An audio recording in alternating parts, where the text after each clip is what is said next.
ಹೌದು, ಎಷ್ಟು ಈ ಸಿನಿಮಾ ಇಂಡಸ್ಟ್ರಿಯಲ್ಲಿ ಸಕ್ಸಸ್ ಅಂತ ಹೇಳೋದು ಎಷ್ಟು ಮ್ಯಾಟರ್ ಆಗುತ್ತೆ ಅಂದ್ರೆ, ಸೊ ಎಷ್ಟೋ ಸಲ ನಮಗೆ ಅದು ಮುಜುಗರ ಆಗುತ್ತೆ. ಬಟ್ ಆ ದಿನ ಇಮೋಷನಲಿ ಆಮೇಲೆ ತುಂಬಾ ಸಲ ನಾವು ಹರ್ಟ್ ಆಗಿರ್ತೀವಿ.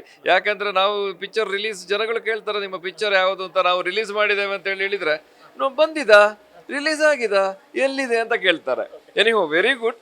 ಬಟ್ ಇದನ್ನೆಲ್ಲ ಫೇಸ್ ಮಾಡಿಕೊಂಡು ಈ 15 ವರ್ಷದಲ್ಲಿ ನನ್ನ ಮೊದಲಿನ ಪಿಕ್ಚರ್ ತರನೇ ತುಂಬಾ ಕಾನ್ಫಿಡೆನ್ಸ್ ಆಗಿ ಇದನ್ನು ಮಾತ್ರ ಜನಕ್ಕೆ ತೋರಿಸಲಿಕ್ಕೆ ಖುಷಿಯಲ್ಲಿದ್ದೇನೆ.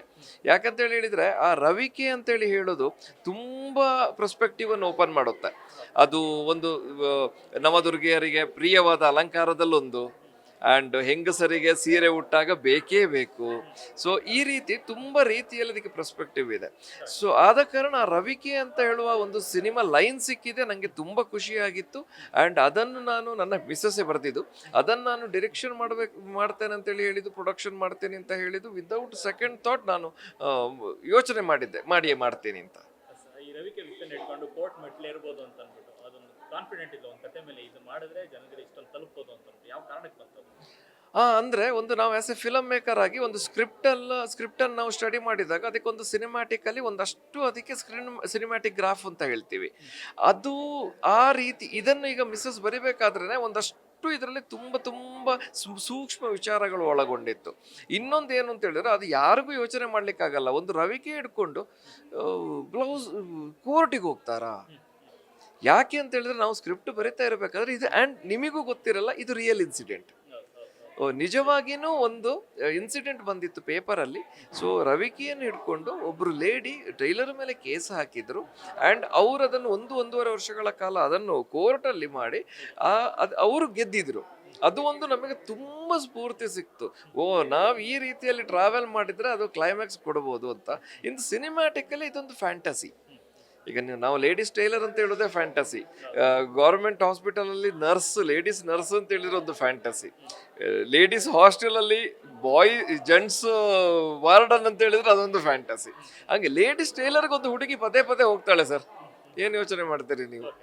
ಸೊ ಈ ರೀತಿ ಒಂದು ಅಂಥದ್ರಲ್ಲಿ ಲೇಡೀಸ್ ಟೈಲರ್ ಮೇಲೆ ಹುಡುಗಿ ಕೇಸ್ ಹಾಕಿದ್ಲು ಅಂತ ಹೇಳಿದ್ರೆ ತುಂಬಾ ಯೋಚನೆಗಳು ಬರುತ್ತೆ. ಅದು ಸಿನಿಮಾದ ಸ್ಟ್ರಾಂಗ್ ಪಾಯಿಂಟ್. ಹೌದು ಹೌದು ಹೌದು ಹೌದು ಹೌದು. ಈ ತರದ ಕಥೆಯನ್ನು ಜನ ನೋಡ್ತಾರೆ ಅಂತ ಅದು ನಗ್ಸೋ ರೀತಿ ಹೇಳ್ಕೊಂಡು ತಿಳಿ ಹಾಸ್ಯ ಮೂಲಕ, ಯಾಕಂದ್ರೆ ಒಂದು ಮೊಟ್ಟೆಯ ಕಥೆ ಆಗಲಿ ಈ ತರ ತಿಳಿ ಹಾಸ್ಯ ಜನರನ್ನ ಯಾವತ್ತೂ ಇಟ್ಕೊಡುತ್ತೆ.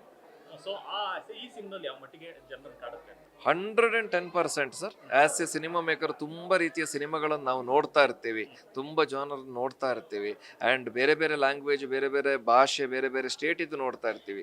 ಈಗಿನ ಕಾಲದಲ್ಲಿ ಏನಾಗಿದೆ, ನಮಗೆ ತುಂಬ ಆಪ್ಷನ್ ಇದೆ ಸಿನಿಮಾ. ಮೊದಲಾದರೆ ಬರೀ ಥಿಯೇಟರ್ ಅಂತ ಅಥವಾ ಟೆಲಿವಿಷನ್ ಅಂತ.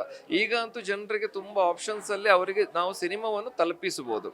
ಆ್ಯಂಡ್ ಜನಗಳು ಅಷ್ಟೇ, ಇವಾಗ ಎಲ್ಲ ರೀತಿಯ ಯಾರಾದ್ರೂ ಈಗ ಯೂಟ್ಯೂಬ್ ಅಥವಾ ಯಾವುದೇ social media, it is a world wide. ಅಲ್ಲಿಯ ಭಾಷೆಯ ಸಿನಿಮಾಗಳು ಇಲ್ಲಿಗೆ ಬೇಗ ತಲುಪುತ್ತೆ. ಒಂದು ಇನ್ನೊಂದು ಎಂಟರ್ಟೈನ್ಮೆಂಟ್ ಅಂತ ತಕೊಂಡೋದಾಗ ಆ ಒಂದು ಅಬ್ಬರದ ಸಿನಿಮಾ ಒಂದು ಕಡೆ, ಇನ್ನೊಂದೇನು ಆ ಸಣ್ಣ ಎಳೆಯನ್ನು ತಕೊಂಡು ಹೋಗುವ ಇನ್ನೊಂದು ಕಡೆ ಅದು. ಸೊ ಅಂಥದ್ರಲ್ಲಿ ಇದು ಒಂದು ಸಬ್ಜೆಕ್ಟ್ ಅನ್ನು ಇಟ್ಕೊಂಡು ಸೆಟಲ್ಡ್ ಟ್ರೀಟ್ಮೆಂಟು. ಆ್ಯಂಡ್ ನಿಮಗೆ ನೋಡ್ಬೇಕಾದ್ರೆ ಇದು ನಾನೇನಾ ಅಥವಾ ನನ್ನ ಪಕ್ಕದಲ್ಲೆಲ್ಲೋ ನಡೀತಾ ಅಥವಾ ನಮ್ಮವರ, ಈಗ ಗರ್ಲ್ ನೆಕ್ಸ್ಟ್ ಡೋರ್ ಅಂತ ಎಕ್ಸಾಂಪಲ್ ನಾವು ಹೇಳ್ತೇವೆ. ಸೊ ಏನನ್ಸುತ್ತೆ ಈ ಸಿನಿಮಾ ನೋಡಿದ್ರೆ ನಿಮಗೆ ಹೆಂಗೆ ಟ್ರೀಟ್ಮೆಂಟ್ ಇದೆ ಅಂದ್ರೆ, ನೀವು ದಕ್ಷಿಣ ಕನ್ನಡದ ಒಂದು ಜಾಗಕ್ಕೆ ಹೋಗ್ತೀರಿ, ಅಲ್ಲೊಂದು 2 ತಿಂಗಳು ಇರ್ತೀವಿ, ಸಾನ್ವಿ ಅಂತ ಕ್ಯಾರೆಕ್ಟರ್ ನಿಮ್ಮ ಫ್ರೆಂಡ್ ಇರ್ಬೋದು, ನೀವು ಅವಳೆಲ್ಲ ಲೈಫ್ ಸ್ಟೈಲ್ ನೋಡ್ತೀರಿ, ಆಮೇಲೆ ಒಂದು ಖುಷಿಯಿಂದ ಬರ್ತೀರಿ. 100% ಕಾನ್ಫಿಡೆನ್ಸ್ ಇದೆ ಸರ್. ಈ ಸಿನಿಮಾಗೆ ಗೀತಾ ಭಟ್ ಅವರೇ ಬೇಕು ಅಂತ ಆಯ್ಕೆ ಮಾಡೋದು ಕಾರಣ ಏನು?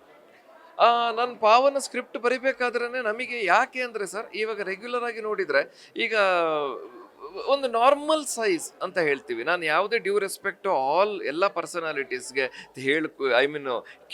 ಯಾವುದೇ ರೀತಿಯಲ್ಲಿ ನಾನು ಈಡಾಗಬಾರ್ದು ಅಂತ ಕೇಳ್ತಾ ಇರೋದು.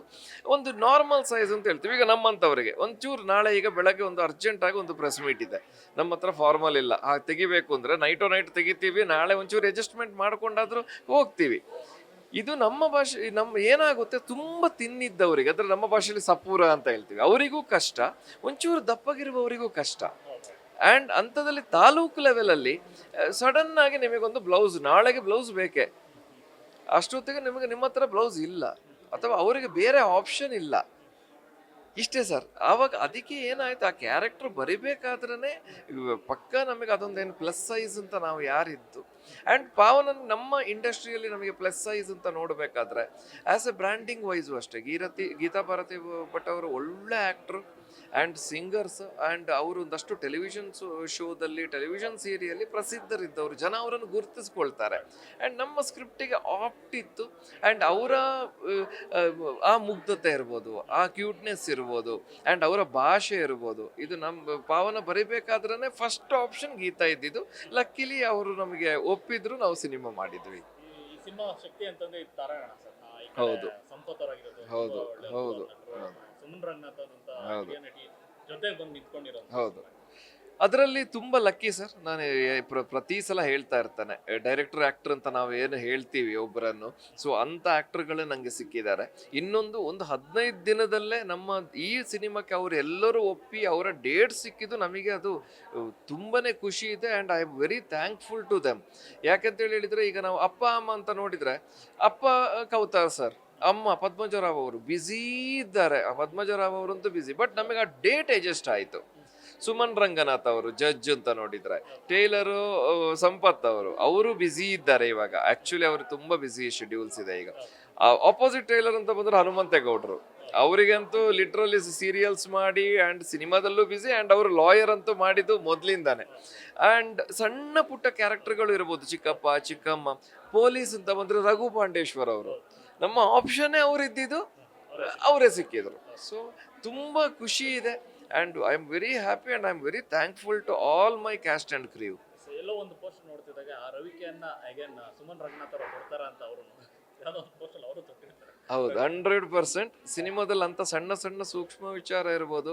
ಈಗ ಟ್ರೈಲರಲ್ಲಿ ನೋಡೋದ ಅಂತದ್ದು, ಈಗ ನಾವೇ ಹೇಳ್ತೀವಿ ಗುರು ಪಿಕ್ಚರ್ ಟ್ರೈಲರಲ್ಲೇ ತೋರಿಸ್ಬಿಟ್ಟಿದ್ದಾನೆ ಅಂತ. ನೋ, ಪಿಕ್ಚರ್ ಟ್ರೈಲರಲ್ಲಿ ನೋಡದೇ ಇರುವ ಕಂಪ್ಲೀಟ್ ಒಂದು ಹೊಸ ಪ್ರಪಂಚನೇ ಸಿನಿಮಾದಲ್ಲಿ ಓಪನ್ ಆಗುತ್ತೆ. ಈ ಸಿನಿಮಾ ಆದ್ಮೇಲೆ ಒಂದಷ್ಟು ರವಿಕೆ ಮೇಲೆ ಪ್ರಸಂಗಗಳು ಜಾಸ್ತಿ ಆಗುತ್ತೆ ಅಂತ ಕೋರ್ಟ್ ಕೇಸ್ 100% ಆಗುವ ಚಾನ್ಸ್ ಇದೆ. ಅಂದ್ರೆ ಒಂದ್ಸಲ ಹಿಂಗಾದ್ರೆ, ಈಗ ಅದು ಈ ನಮ್ಮದ್ರಲ್ಲಿ ರವಿಕೆ, ಬಟ್ ನಾನು ಯಾವುದೇ due respect all the tailors also.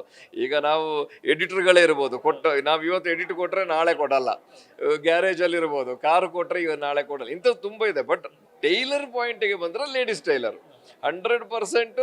And ಅವರು ಕೇಸ್ ಹಾಕುವ ಸಾಧ್ಯತೆಗಳು ಇರ್ಬೋದಾ ಏನ, ಅಂದ್ರೆ ಸಿನಿಮಾದ ಬಗ್ಗೆ ಅಲ್ಲ, ಅವರವರು ನಾನು ಹಿಂಗೆ ಹೊಲ್ದಿದ್ದೀನಿ, ನೀನು 10 ಸಲ ಹೊಲ್ಸಿದ್ಯಾ ಅಂತ. ಸಿನಿಮಾದಾಗಿ ತುಂಬಾ ಹತ್ತಿರದಲ್ಲಿದೆ ಸಿನಿಮಾ ರಿಲೀಸ್ಗೆ.